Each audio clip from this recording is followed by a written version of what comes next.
Olá, pessoal. Meu nome é Marcelo José de Aquino. Eu sou sócio da KPMG.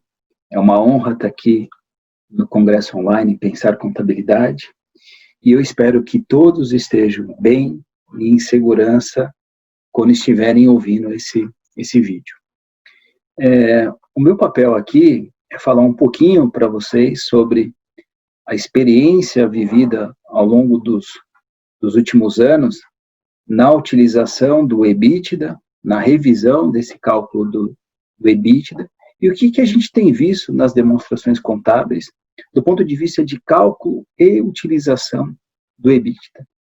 E o que essas práticas contábeis, principalmente depois do processo de convergência, têm impactado o cálculo do EBITDA e o que a gente precisa prestar atenção, seja quem está preparando o cálculo do EBITDA, seja aquele analista ou aquele usuário que está recebendo aquele cálculo e vai providenciar ou fazer a sua análise. Então, eu preparei aqui um material que certamente vai ficar disponível também para vocês, né? E ao final dessa apresentação tem o meu e-mail, tem meus dados, né? Então, se vocês tiverem alguma dúvida, alguma consideração a fazer, eu teria o maior prazer em responder para vocês. Antes de mais nada, eu preciso fazer um disclaimer, né, que esses comentários que estão nesse material não representam uma opinião da KPMG. Os exemplos que são tratados aqui, eles são meramente para fins acadêmicos, então não cabe aqui fazer um juízo de valor se estão certos, se estão errados as apresentações dos EBITDAs. Eu peguei materiais da KPMG, materiais públicos, pesquisa do IBEF, os balanços propriamente publicados, considerações da CVM, os seus pronunciamentos, e os próprios pronunciamentos contábeis, os famosos CPCs.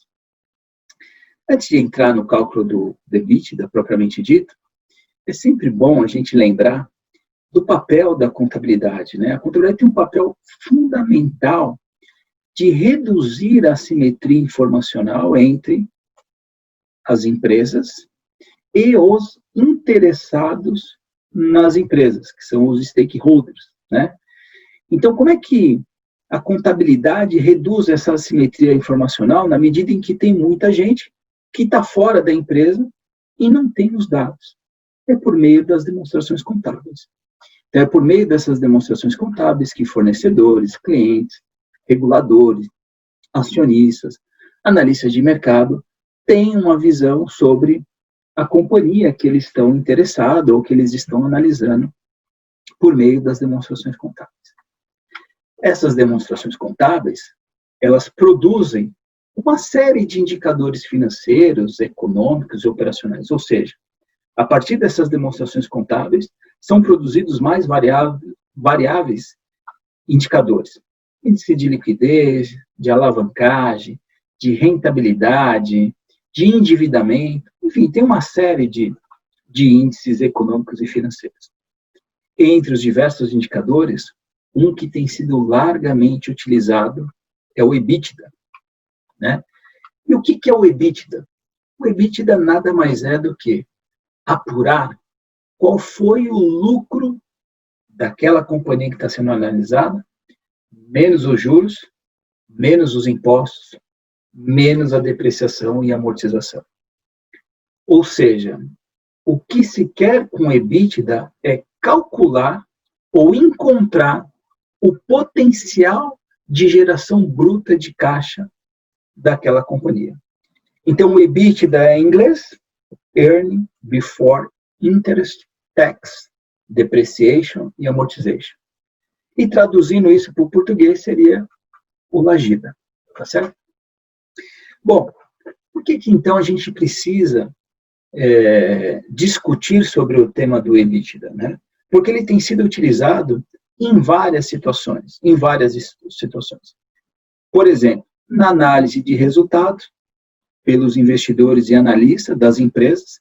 Então, nós estamos colocando aqui um exemplo da contribuição da TAG no EBIT da EBE.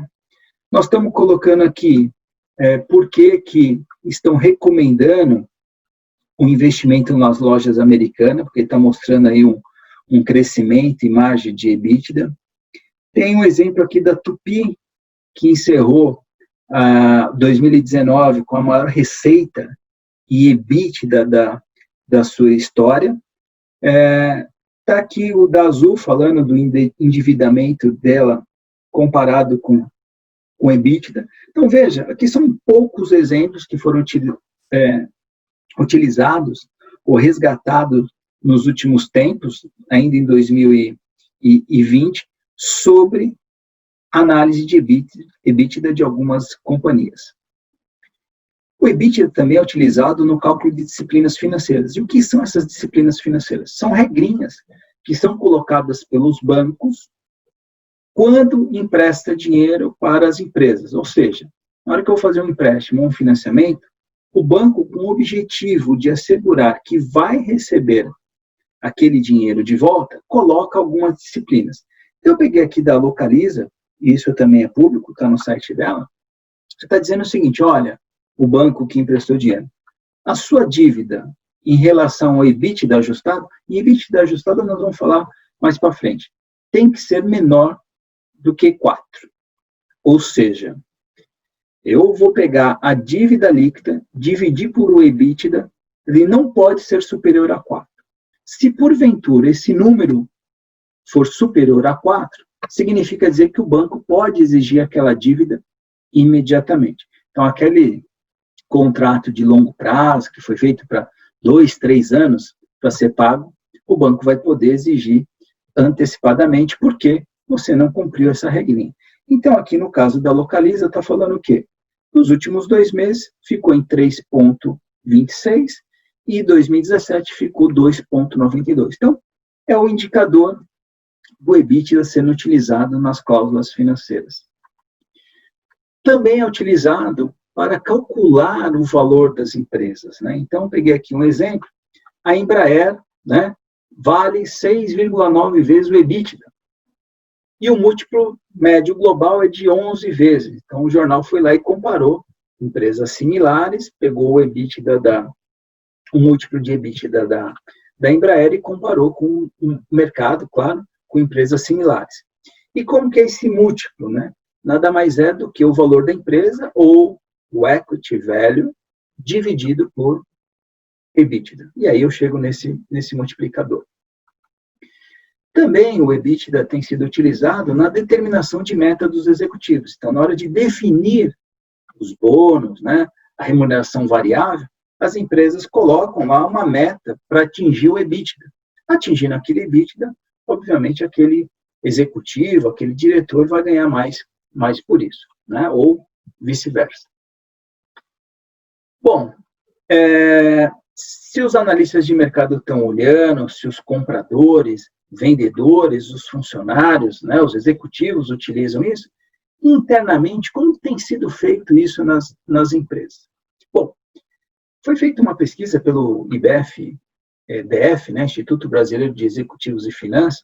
Claro, pegou-se aqui uma amostra Brasília e Goiânia, mas só para vocês terem uma dimensão, essa pesquisa foi feita para executivos financeiros e controllers, e foi perguntado para eles, entre várias perguntas, qual o indicador citado abaixo é utilizado para avaliação da performance da sua empresa. Então, veja que disparado, com 77% foi utilizado o EBITDA, com 19% nenhum dos indicadores, nem EBITDA, nem o EVA é o valor econômico agregado, e somente 4% utilizam o EVA.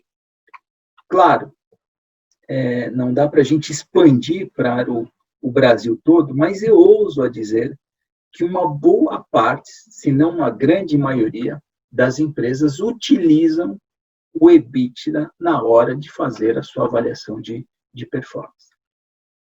E por que é utilizado, né? Porque a primeira coisa, ela é muito fácil calcular. Basta, como a gente falou lá no início, pegar o resultado do período, adiciona a depreciação. Por que adiciona a depreciação? Porque ela não tem efeito caixa. Então, se eu quero verificar o potencial de geração de caixa, então a regrinha manda adicionar depreciação e amortização.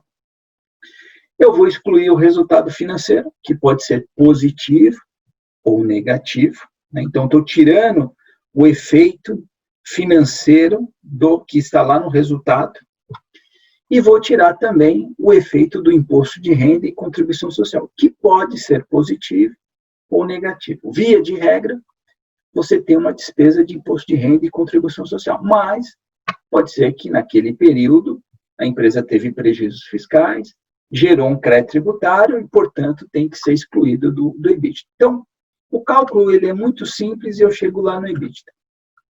Muito fácil de calcular, muito utilizado, mas o mercado ele começou a fazer certos ajustes no EBITDA. E que ajustes são esses, né?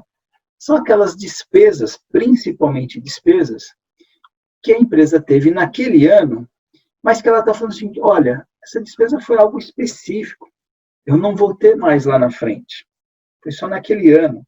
Então, por que eu vou contaminar o meu potencial de geração de caixa bruto com uma despesa que eu não vou ter lá na frente? Então, várias empresas começaram a divulgar o EBITDA ajustado. E aí a CVM, para disciplinar essa regrinha, emitiu a instrução CVM 527 de 2012, e disse o seguinte, 3 assuntos importantes. Primeiro, o cálculo do EBITDA deve ser feito com base nas demonstrações financeiras da empresa, ponto. Né? Sem excluir qualquer item não recorrente. Então, não importa se aquele resultado foi extraordinário, se vai ter o ano que vem, nos próximos anos, não importa. De tal forma que ele represente literalmente o seu significado. Depois ela disse o seguinte, bom, você pode calcular um outro EBITDA ajustado por outros itens que você entende que reflete melhor o potencial de geração bruta de caixa da companhia. Então, eu vou ter um EBITDA, vamos dizer assim, tradicional, e vou ter um EBITDA ajustado. E o terceiro ponto que ela colocou é o seguinte, você vai ter que conciliar para o usuário da informação o que são cada um desses ajustes. Então, eu vou partir lá do EBITDA, mais ou menos os ajustes, eu vou chegar no EBITDA ajustado e com as explicações necessárias. Eu trouxe aqui para vocês um exemplo que é da Droga Raia. Então, se vocês olharem aí, tem lá um item que é divulgado, está lá no site dela, está assim, reconciliação do EBITDA e despesas não recorrentes. Então, o EBITDA dela, calculado de forma tradicional, com base na demonstração do resultado, né, com aquela fórmula fácil que a gente falou agora há pouco, chega em 1.539. E aí tem lá baixa de ativos, gastos com reestruturação, gastos com consultoria, encerramento do CD de Barra Mansa, deságio de aquisição de 355 milhões. Então, são vários assuntos que a Droga Raia está falando assim, olha, esses assuntos foram específicos agora de 2019 e provavelmente a gente não vai ter lá no futuro. Então, o EBITDA dela, que de acordo com a regra tradicional seria 1.539, o correto deveria ser 1.343, pelo que está aí divulgado pela companhia. O caso da Droga Raia é um caso, eu diria até poucos que existem quando eu tenho um efeito negativo de EBITDA, né? Ou seja, eu tinha 1.539, mas na verdade ele caiu para 1.343. Eu fiz uma pesquisa em 2018 nas empresas do Ibovespa e o efeito positivo foi de 5,1 bilhões. Ou seja, daquele EBITDA que foi divulgado, as companhias colocaram ajustes positivos, ou seja, aumentaram o EBITDA para 5,1 bilhões. Isso só para empresas do Ibovespa. Aí por que o Ibovespa? Porque são aquelas empresas que têm um volume de negociação muito maior do que as demais, então eles estão, vamos dizer assim, numa cesta diferenciada de companhias de capital aberto.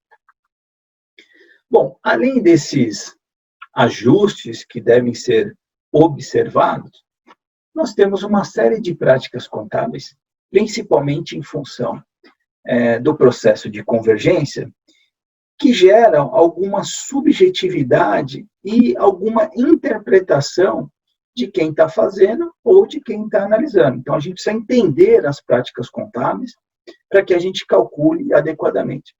E aqui não estou falando em fraude, sacanagem, enganar o usuário, nada disso. Nós estamos discutindo aqui regra contábil e que o preparador do cálculo do EBITDA e o usuário precisa observar. E aqui, só para fazer aqui uma reflexão, algumas reflexões, eu peguei aqui o Princípios de Finança Corporativa, o livro, muito, muito bacana. Ele ressalta o quê? Na regra americana, tem um monte de regrinhas prescritivas. Então, faça assim, se você tiver essa situação, faça assado, vá por esse caminho, né? Então, ele vai dando diretrizes que são interpretações de auditores, de grupos de contabilidade, alguns coletados, inclusive, em palestras da SEC, né, que é Security Exchange Commission, né, que seria a CVM aqui no Brasil. E as normas internacionais, as IFRS, ainda não têm toda essa bagagem, deixando mais espaço para interpretações subjetivas. Esse livro do professor Alexandre Povat, Valuation, né, então ele fala que, historicamente, os contadores sempre seguiram padrões rígidos, mas a contabilidade não está imune à corrupção e manipulação dos seres humanos. Tem também um livro muito interessante de análise das demonstrações financeiras, que ele ressalta que as demonstrações contábeis são lentes aplicadas do negócio, como a gente falou lá atrás, né? É ela que vai dar o olhar para os usuários das informações, para os interessados, daquela situação patrimonial e financeira da companhia que a gente está interessado. E a análise de balanço, muitas vezes, vai fazer com que surjam pequenas sujeirinhas ou pequenas práticas ou situações que podem distorcer o quadro econômico e financeiro da empresa. Daí a necessidade de olhar com calma os números contábeis, as práticas contábeis, a subjetividade existente, e aqui eu gosto de falar muito um termo do professor Ariovaldo, né? Subjetividade sim, mas com responsabilidade. Bom, se a gente olhou lá os ajustes que foram feitos no EBITDA, se a gente sabe da importância da contabilidade, que vai reduzir essa assimetria informacional, da relevância, da subjetividade de algumas normas, então a gente precisa prestar atenção nessas práticas contábeis que podem alterar substancialmente o EBITDA, positivamente ou negativamente. A primeira coisa é saber o conjunto completo que a empresa, o conjunto de normas que a empresa utiliza, se é o conjunto completo ou se é o pronunciamento aplicável para pequenas e médias empresas. Isso porque tem diferenças entre a aplicação de empresas de pequeno e médio porte, ou seja, são aquelas que têm ativos inferior a 240 milhões ou faturamento inferior a 300 milhões. Então, eu adoto o CPC de pequena e média empresa. E aquelas empresas que têm ativo acima de 240 milhões, faturamento acima de 340 milhões, ou presta informações públicas, ou é empresa de capital aberto, uma empresa regulada, tem que adotar o CPC, o conjunto completo do CPC, ou chamado full CPC.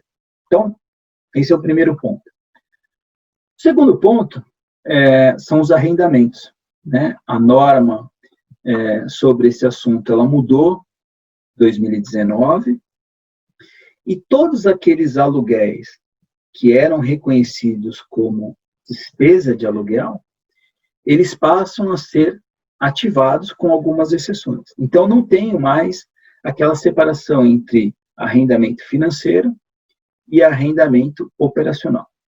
Se eu tenho um contrato de arrendamento, todos esses contratos são reconhecidos no balanço da empresa. Então, aquilo que era despesa de aluguel, eu troco isso por um ativo em contrapartida de uma dívida, esse ativo reconhecido no meu balanço, ele passa a ser depreciado, então ele gera uma despesa de depreciação. Despesa de depreciação a gente aprendeu, né? A gente sabe que adiciona no EBITDA.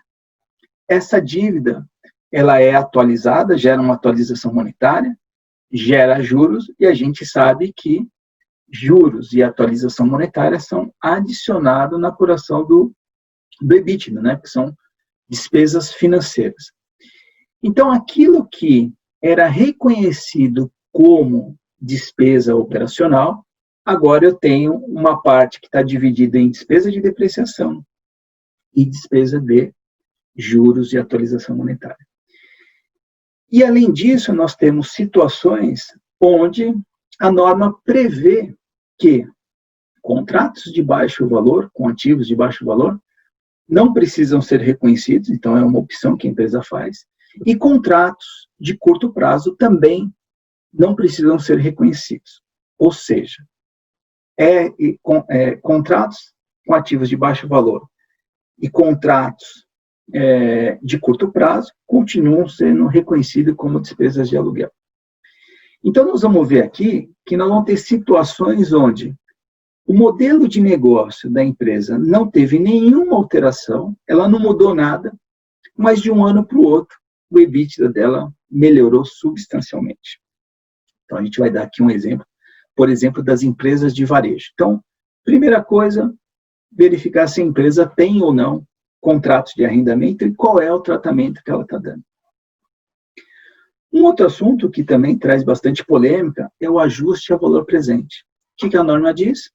Se eu tenho uma transação de longo prazo ou de curto prazo, se relevante, devem ser ajustados ao valor presente. Ou seja, se eu vendo para o meu cliente 10 vezes, 12 vezes, 24 vezes, é uma operação de longo prazo ou pode ser de curto prazo, se relevante, eu vou tirar os juros que está embutido naquela transação, que é o custo que eu coloquei para financiar o meu cliente, e troco receita com venda por receita financeira. Isso vale tanto para a venda quanto para a compra. Então, se na venda eu troco receita de venda por receita financeira, na compra, quem está comprando aquele ativo vai trocar custo por despesa financeira. Então, quando envolve receita e despesa financeira, lembra que isso altera o cálculo de EBITDA, porque eu vou adicionar ou vou excluir, dependendo se é receita ou se é despesa. Então, esse é o primeiro ponto. Outro ponto é que, se o seu modelo de negócio, o modelo de negócio daquela empresa que está sendo analisada, consiste em financiar o cliente, ao invés de eu reconhecer isso como receita financeira, eu vou reconhecer como redutora da receita, inicialmente, e depois, na medida em que vai passando o prazo, eu vou reconhecendo esse ganho, que seria, né, financeiro, junto com a receita operacional, que vai fazer parte da receita operacional da empresa. Então, você não vai ver receita financeira, mas sim uma receita sendo reconhecida ao longo do tempo em função do financiamento do seu cliente. Então, aqui tem duas coisas importantes para olhar. A empresa que faz e aquela empresa que não faz, e aí tem que ver se faz sentido, e o outro é entender o modelo de negócio dessa companhia. Um outro assunto também muito importante são as contraprestações variáveis, em especial os descontos concedidos. Tem certos segmentos em que ocorre a venda, né, para um cliente, mas a empresa que está vendendo, ela já sabe que ela vai ter que dar um desconto para o cliente. E, via de regra, quando ocorre esse desconto lá no pagamento, a empresa vai lá e reconhece como despesa financeira, como um desconto financeiro. Quando, na verdade, se ela já sabe que ela vai receber um valor inferior ao valor que ela vendeu, ou seja, não tem nada condicionado, é um desconto incondicional, só não está lá destacado na nota, Então, ela deve reconhecer esse desconto financeiro redutora da receita, e que não tem nada a ver com financeiro, já é um desconto comercial que já foi dado. Então, se eu lanço como despesa financeira, eu adiciono no EBITDA.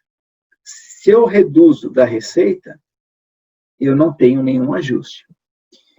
Da mesma forma, quem está comprando, quando ele adquire, por exemplo, uma mercadoria, ele não está tendo nenhum desconto financeiro.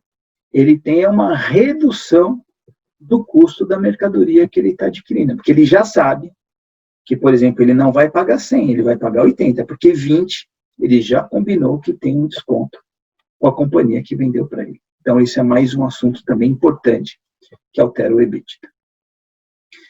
Um outro assunto é a escolha do valor justo ou custo para a mensuração das propriedades para investimento.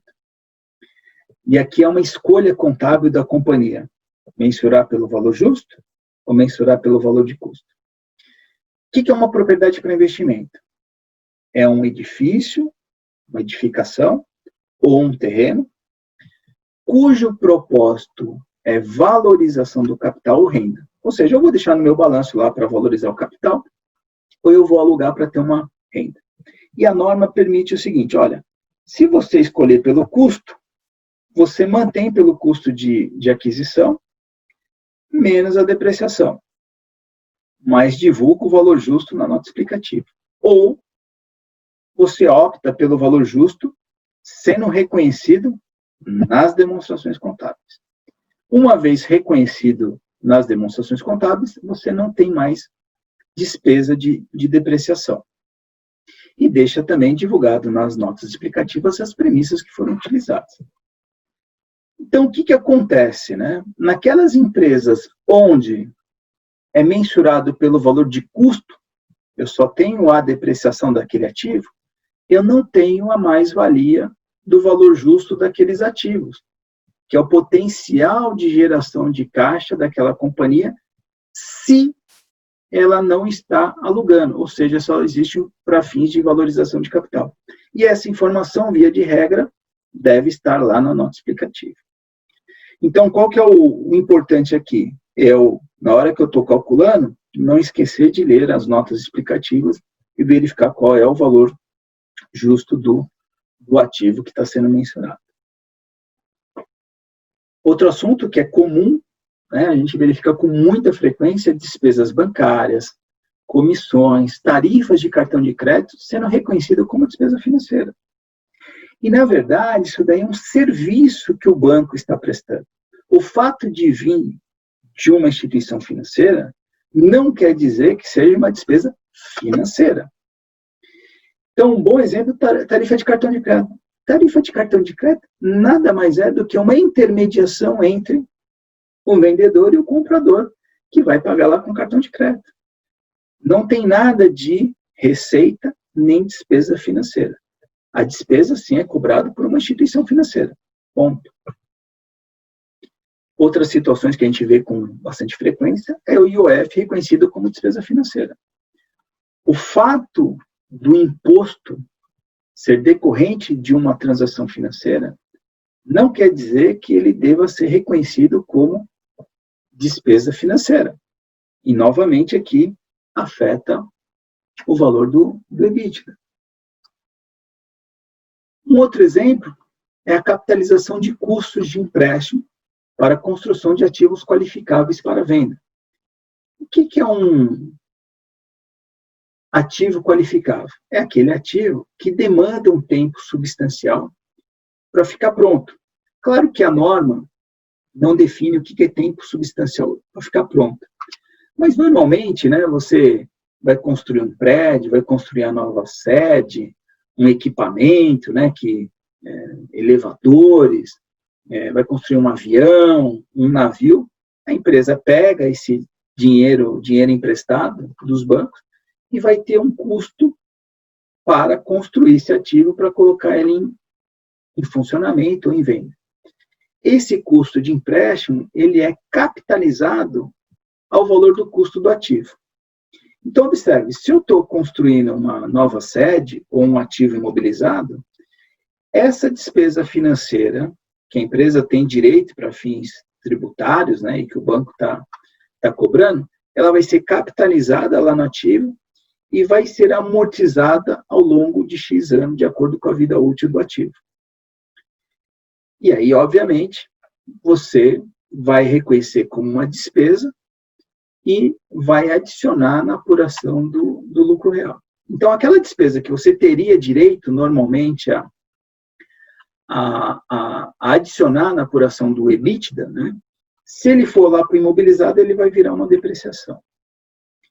Por outro lado, se eu pegar dinheiro emprestado e esse juros for capitalizado no estoque, ou seja, imagine uma incorporadora que pega o dinheiro para construir um imóvel, esse imóvel vai demandar aí 2, 3 anos para ficar pronto, e quando ele ficar pronto, aquele custo daquele juros está lá no estoque de unidade para ser vendida, vai ser reconhecido como custo de mercadoria vendida.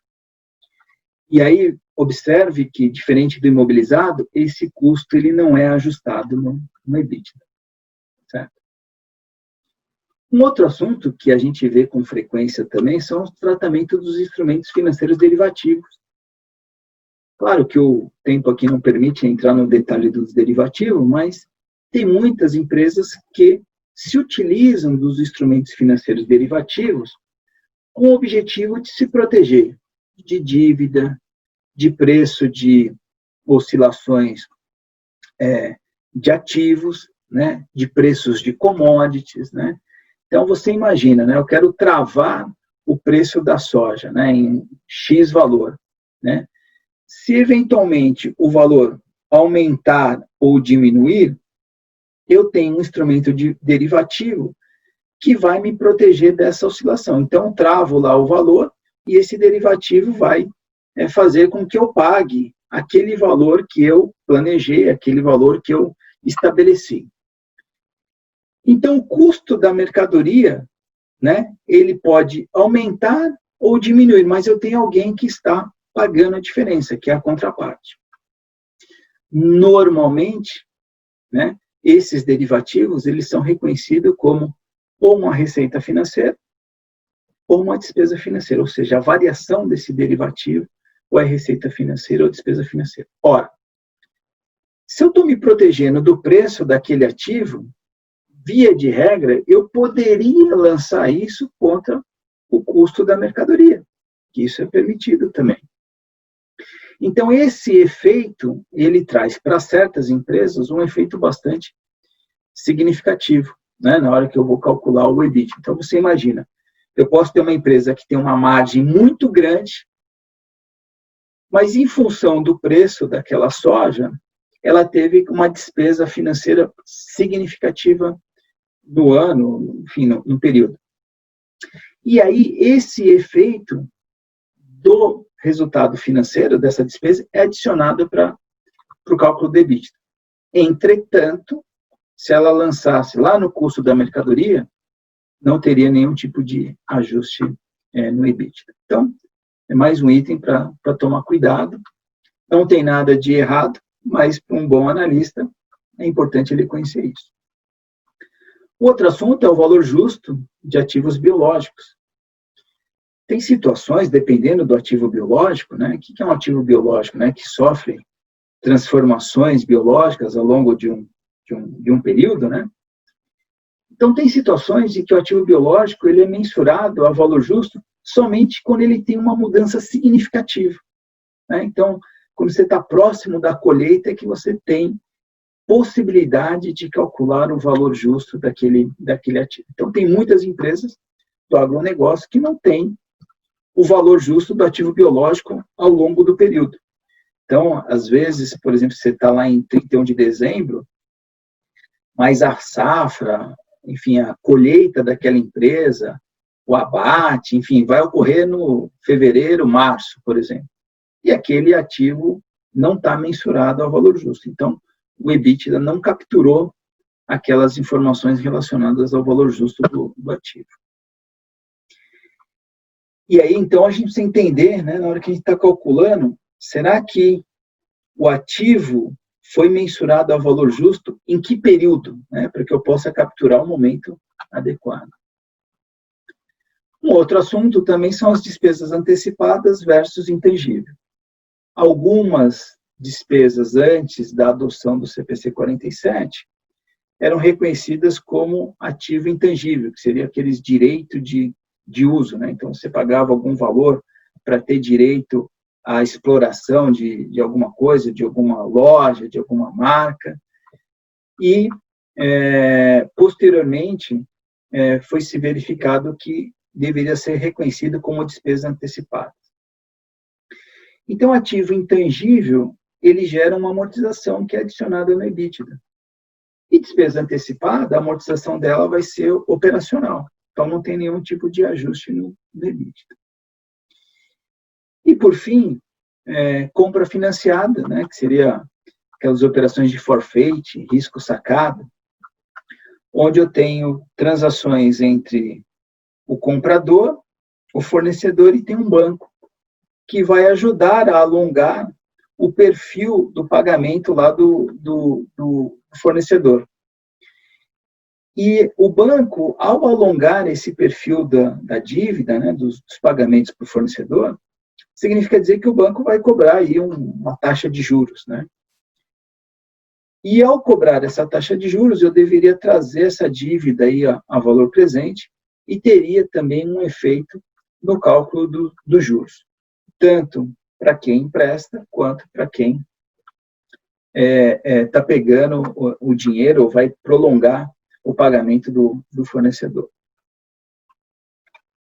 E aí eu peguei aqui um exemplo também da Via Varejo, né, só para mostrar aqui para vocês, e novamente, não cabe a mim falar que está certo ou se está errado, mas sim mostrar para vocês o seguinte, olha, antes do IFRS 16, que é o arrendamento mercantil, né, no primeiro trimestre de 2019, o EBITDA dela foi 223. Após a implementação do IFRS 16, ele ficou 446, ou seja, dobrou o EBITDA, né? Ficou muito melhor. No primeiro trimestre de 2018, ele tinha um EBITDA de 386, e no mesmo período, para efeito de comparabilidade, considerando o IFRS 16, ficou com 593, ou seja, também melhorou substancialmente o EBITDA. Então, quer dizer, do ponto de vista de modelo de negócio, não mudou nada para a empresa ter 50% ou mais de 50% de melhoria do EBITDA. Foi uma questão meramente contábil, né, mas que acaba melhorando o resultado e, portanto, o analista, os usuários das informações precisam ficar atento. No caso aqui da Via Varejo, por ser uma empresa de capital aberto, foi obrigatório essa conciliação para o usuário fazer as suas análises correspondentes. Então, concluindo aqui a nossa jornada, né, se você não tem bons conhecimentos sobre a contabilidade, o EBITDA que você está preparando ou analisando pode não refletir adequadamente com alguma dessas normas que a gente colocou aqui. E, portanto, indicadores econômicos, rentabilidade, valor da empresa e própria métrica para a remuneração dos executivos vão estar erradas. Então, é muito importante que tenha conhecimentos básicos de contabilidade, não só para a gente preparar o EBITDA adequado, como também quem está analisando, saber se o que está analisando está adequado, para que não conflite com o quadro da companhia. E aqui tem algumas limitações. Eu, particularmente, gosto muito mais do EVA como indicador de rentabilidade, que é o valor econômico agregado, ou seja, quanto que a empresa está agregando aos acionistas, do que propriamente o EBITDA. Mas o EBITDA, a gente sabe que ele é, como eu falei, muito utilizado. E o EBITDA, na verdade, ele não diz muito sobre a qualidade dos lucros da companhia. E é importante que ele não considera as necessidades de reinvestimentos. Ou seja, eu estou falando que a empresa gera tanto de caixa, mas em algum período eu vou ter que investir em pesquisas e desenvolvimento, eu vou ter que aumentar o parque industrial ou trocar os equipamentos, e o EBITDA ele não captura esse tipo de informação, então é um outro cuidado que a companhia precisa ter. Então, você imagine, se eu tenho uma máquina que precisa ser trocada a cada 10 anos, né, e ela vai sendo depreciada ao longo do tempo, significa que daqui a 10 anos eu preciso comprar uma outra máquina porque ela está toda sucateada. Então, o EBITDA ele não traz esse cálculo. Então, antes de tomar qualquer decisão, calcule o seu EBITDA, compare com o da empresa e tente correlacionar ou fazer análise com outros indicadores, como o próprio EVA aqui que eu acabei de falar para vocês. Eu coloquei aqui algumas sugestões de leitura, né? Tem aqui um artigo muito interessante da Harvard Business Review, publicado em julho de 2016, onde que as demonstrações financeiras ainda erram. Aqui está falando de valor justo, aqui está falando de pesquisa e desenvolvimento, aqui está falando de subjetividade. Então, eu recomendo aqui um pouquinho um pouco dessa leitura. Aqui eu vou fazer uma propaganda minha, né? Então tem esse artigo que originou essa apresentação. Eu publiquei ele lá no LinkedIn. Tem um outro artigo que também é meu, se você realmente domina as normas de contabilidade, dado tudo que a gente falou de subjetividade. Então, estou trazendo aqui alguns questionamentos sobre isso.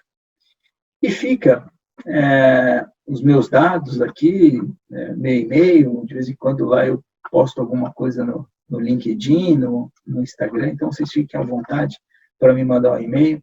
Queria agradecer mais uma vez a BSSP, o professor Edgar Madruga, pela oportunidade, o professor Fábio Almeida, e fico à disposição e fiquem todos com Deus.